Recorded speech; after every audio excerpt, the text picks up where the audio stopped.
There was once a small town by a slow river. The houses had red roofs and small gardens.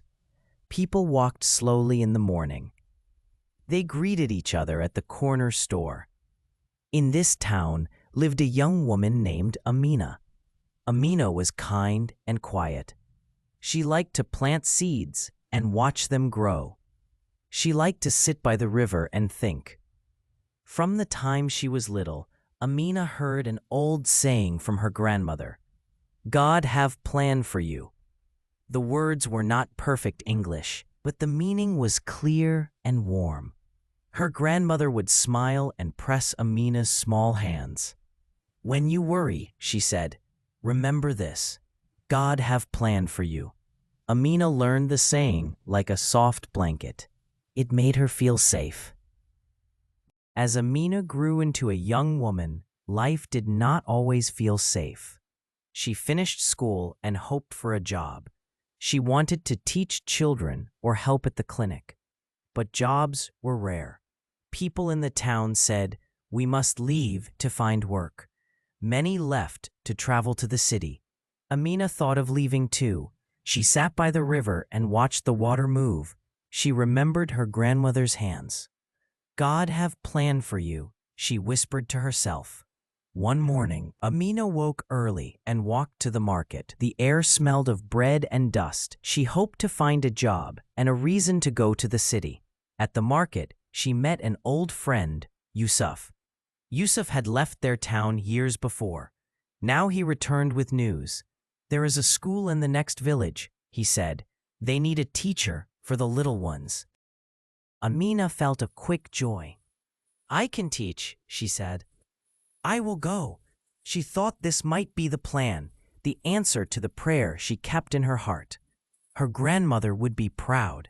She packed a small bag and traveled to the village.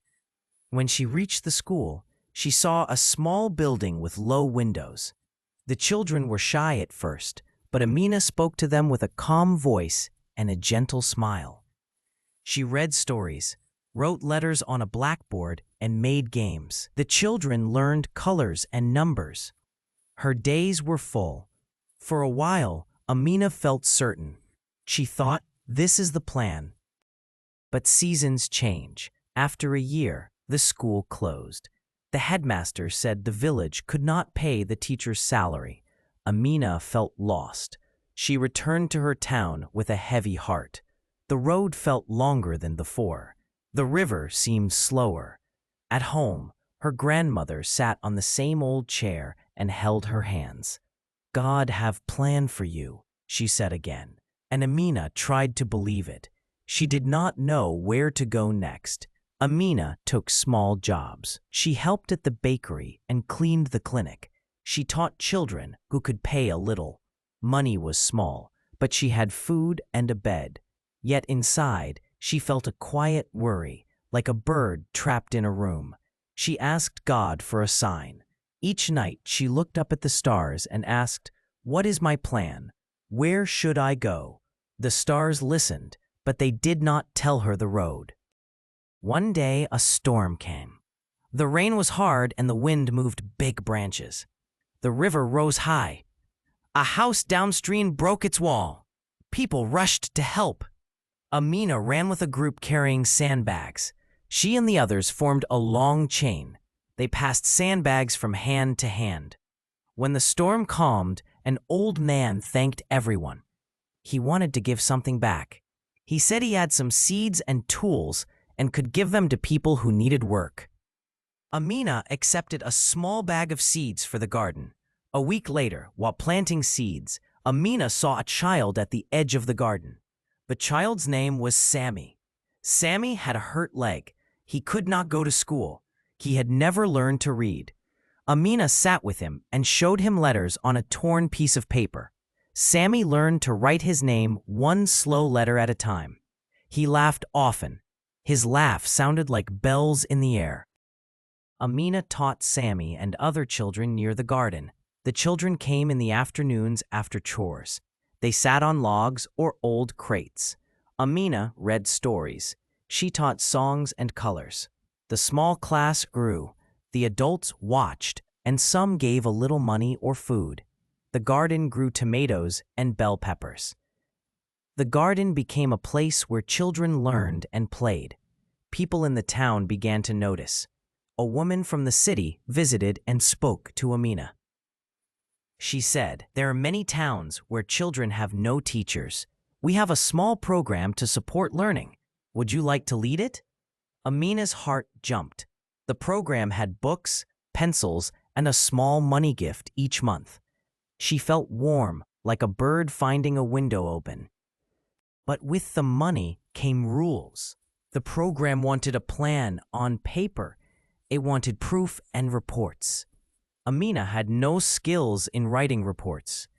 She feared the forms, the English words that looked like tall trees. "I cannot do it," she thought. She almost said no. She nearly went back to the safe shell of small jobs. That night, under the dim lamp, she opened a notebook and wrote. She wrote about Sammy and the garden. She wrote about children who smiled when they saw a book. She wrote about the storm and the seeds. The words were simple, not fancy. She used short sentences. She asked a friend, Yusuf, to read. Yusuf fixed small errors. The form was accepted. The program gave the town a small allowance. Amina used it for pencils and boards. She bought a small bookshelf. The children now had a place to sit, under a tree with a book. The town felt new. The parents were proud. Sammy learned to write whole words. Amina felt her heart open like a flower in spring. Time rolled on. Amina thought sometimes that this was the plan. The program leader called her coordinator. She had meetings over tea and shared stories. People sent a few gifts. Amina taught and worked at the clinic sometimes. Her life had meaning. She believed in the small signs of love that lived in every day. Then, one afternoon, a stranger arrived. He was a man with a quiet voice and a laptop. He came from a city far away. He asked to meet Amina. He had heard about the small school from someone who visited.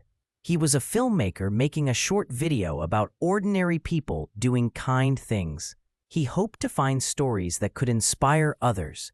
He wanted to film the children, the garden, the teaching. Amina felt a mix of nerves and curiosity. She agreed.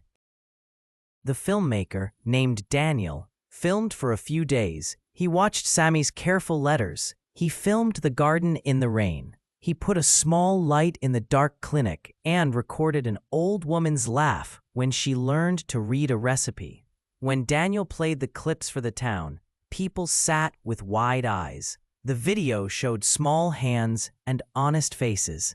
Daniel asked Amina if he could share the film on the internet to inspire other people. Amina said yes, but she was scared. She felt the world was large and unknown. The film went online. At first, only a few people watched. Then more. Messages came from different places. One message was from a teacher in a distant country. She wrote, "Your garden class moved me. I want to learn how you teach letters." Another message from a small charity said they could send books. Amina felt the warm flood of kindness. For the first time, she saw how small acts move like ripples. An important call came. A university in the city had seen the film. They invited Amina to speak about her work. They wanted to study how small gardens and simple teaching could help children learn. At first, Amina did not think she could go. The city was loud and fast. She would leave her garden and her children. The fear of leaving held her like a heavy coat. That night, Amina sat by the river. She thought of her grandmother's hands and the saying she had heard since childhood. God have planned for you. The words did not say life would be easy. They did not say there would be no storms. They said, there is a plan. Amina thought about the teacher who needed help, the filmmaker who found them, and the stranger who offered a chance to speak. She felt a calm rise inside, not a loud feeling of certainty, but a quiet pull like a small river moving toward the sea. She decided to go. The town hugged her goodbye. Sammy hugged tightly and put a painted stone in her bag. "For your pocket," he said. Amina smiled and held the stone close. She left the town with simple clothes, a small bag, and a head full of notes. She took a bus to the city and felt the city breathe around her. At the university, people listened. Amina spoke with short sentences and clear ideas. She talked about seeds and letters. She spoke about making simple spaces where children feel safe to learn. The professors nodded. They asked questions. A group of students invited her to their study group.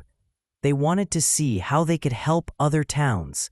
Amina felt the room open. After the talk, a program director from a big charity asked Amina to lead a small team to help places like her town. They said they wanted teachers who know how to work with little money and a big heart. They asked if she would help train people for 2 months and then return to the town. This sounded like a plan that could grow. Amina remembered the river at home and her grandmother's small chair. She said yes. The work was not easy. She had to travel, speak to officials, and teach new teachers how to speak simply and clearly. She learned to write reports that told stories and numbers. She learned to use a computer and send emails. Some days she felt tired and wanted to return to the garden. Other days she felt like a hill in the sun, proud and strong. With time, the charity found small teams in other villages. They used simple methods Amina taught: small classes, gardens, and songs for letters. The children learned. The towns shared ideas. Amina traveled back and forth. She saw Sammy often. He would show her new words and how to write. The painted stone stayed in her pocket and kept her close to home. One evening, as Amina sat alone in a small guest room, she thought about how strange life had been. She remembered the closed school, the storm, and the seeds. She thought about the filmmaker and the university. She thought of the small kindnesses that came like light breaking through clouds. Each step had not been a map. Each step had been small, one choice at a time. Amina understood something simple. The plan was not one big event that decided everything. The plan was a path made of small choices and kind people and a patient heart. It was a map that showed itself slowly. Sometimes the path turned left when she thought it would go straight. Sometimes the path stopped and asked her to plant seeds. Sometimes the path asked her to speak in a big room. She learned that God have plan for you did not mean she could just sit and wait. It meant she could trust that the pieces she had, her love for children, her calm voice, the seeds in her hand, could connect to other pieces if she kept moving.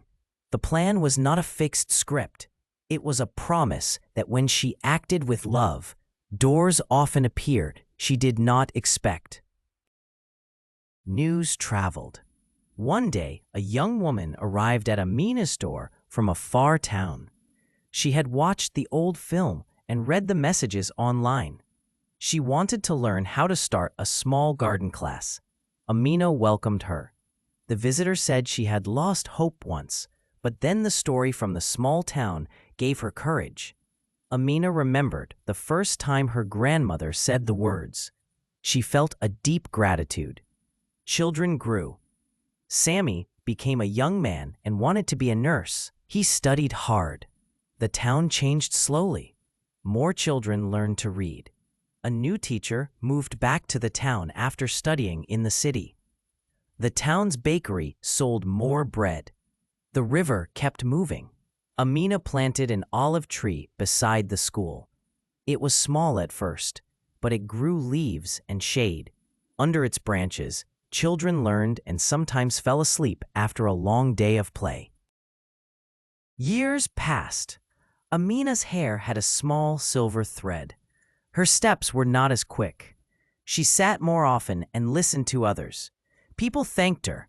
but she thought of the many hands that had helped. The filmmaker had moved on to other films. Yusuf had started a small farm. The university and the charity kept small programs running in other towns. One spring, a letter came to Amina. It was from a woman in a country far away. She said, "I was a child when I first saw the video about your town.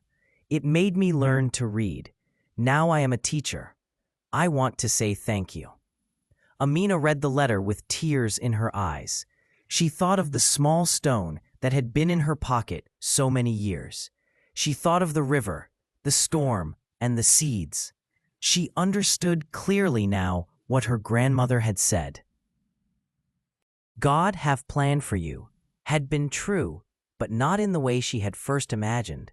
The plan was not one big prize or a magic map. The plan was a seed planted in the heart that grows when you feed it with small acts, kind words, steady work, and love for others. The plan was also the kindness of others.